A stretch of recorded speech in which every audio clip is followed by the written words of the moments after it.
guys, Ralph here. Welcome to True Power Trumpet Fitness here on wonderful Wednesday here in Connecticut.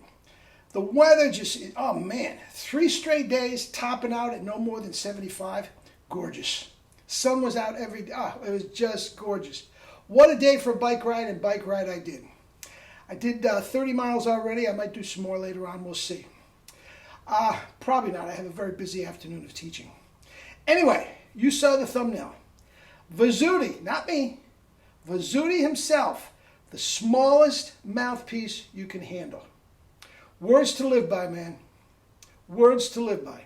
Anyway, let me honk a little bit. I have played some, so we'll take it from there.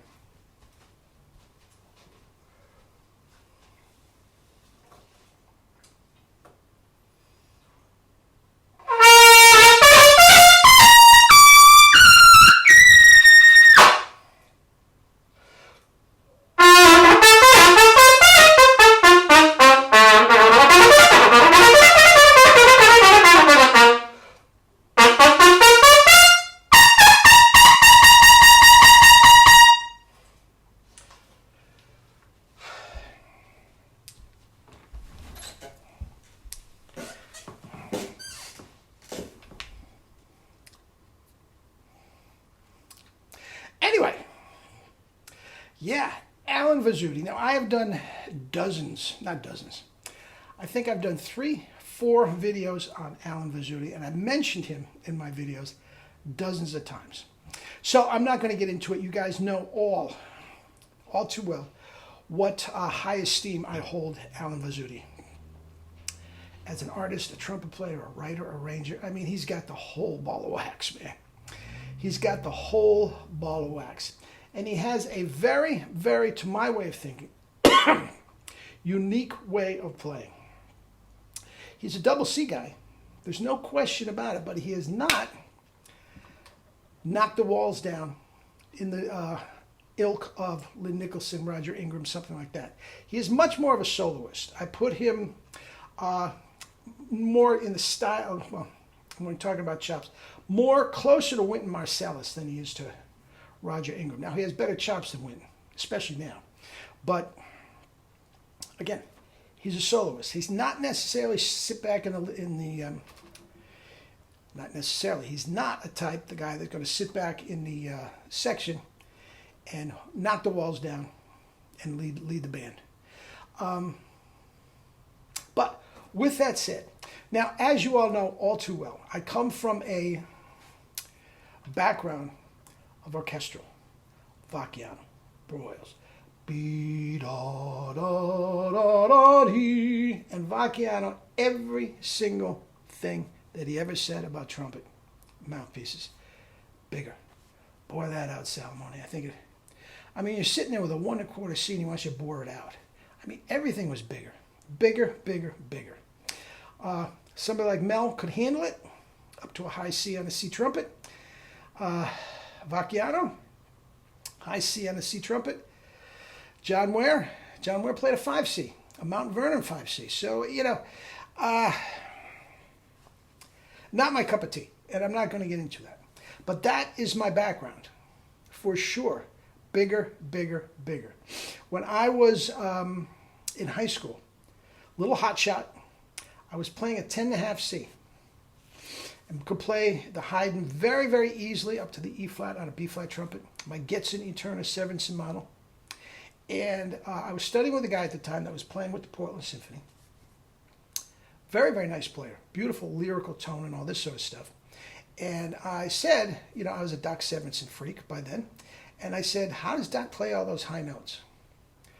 And he told me to get a bigger mouthpiece. You're going to get a bigger tone.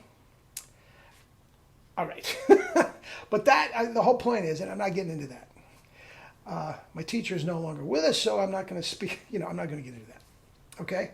But that is a very, very conventional way to go about it back then. Now we've been enlightened a little bit with the mouthpieces, but Alan Vizutti, and the first time I heard him was at his senior recital. Extraordinary. Extraordinary. And I've got into his senior recital at Eastman. And I've talked about that before too. And I had never heard anything like that. I had heard Maynard. Yes, I had heard Maynard, and there's no question it was a different thing than Maynard. No question. It was not knock the walls down. But he had all those notes and the dexterity and the flexibility and the technique. Please. You know, it came straight from heaven, right? So, needless to say, me being the obsessive guy that I am at that time, I read everything I could possibly get about him. Now, by this time, I had met Jerry. Okay? So my mind was starting to open up to so many different things about chops and high notes and all this sort of stuff. But, and the first time, other than Jerry, the first time I ever heard anybody say it, anybody, teacher, player, anybody, get the smallest mouthpiece you can handle. I'm telling you guys, up to this point, if you sounded great on a 7C, you would try a 5C. And if you felt that you could play on a 5C, you'd get down to a 2C. That's just the way. The bigger, the better. Now, he said the smaller one you can handle, as long as the tone is what you want. He made it quite clear you do not sacrifice high notes for the richness of tone that you want. Now, if all you care about is the high notes, which some people do, and I'm not knocking that, get your jet tone, that's the time, and go to it. I don't know what he played, and I don't know what he plays now. Maybe his opinions have changed. He doesn't do a lot of one-on-one teaching, so, I don't know. If he would start a beginner like that, I think he would. Yes, he would. That was the advice for beginners. Get the smallest mouthpiece that you could play. And I've told it on this video dozens of times.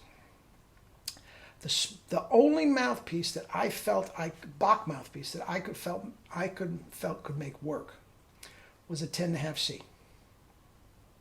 And Vaki agreed with me that it sounded good. He says, Salomone, it's a cheater. It's a cheater. It's not going to sound good a month from now, too. I said, well, why don't we give it a chance? He didn't want to hear it. Anyway, again, that's not the point. The smallest mouthpiece you can get, and keep the richness of tone. Keep the tone that's in your ear. You have to be true to thyself, okay? And go that way. Now, I think it's awesome advice. Now, if he had that advice when he was a youngster, that's why he doesn't strain.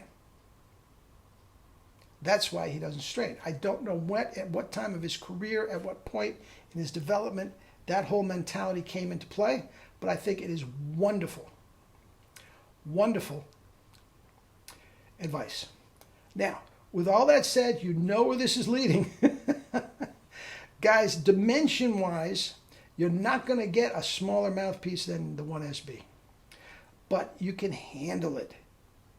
You can handle it. I would love to let Alan Vizutti play that for a period of time. He's not an overblower. I can almost guarantee it wouldn't take him long to adapt.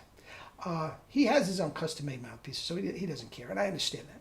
I understand that. But just for my own curiosity, I would love to hear him play a few notes on it. But anyway, that's that. So anyway, eat and drink your fruits, vegetables, and starches, and live your life with true power. Not the fake stuff, true power. Love you all.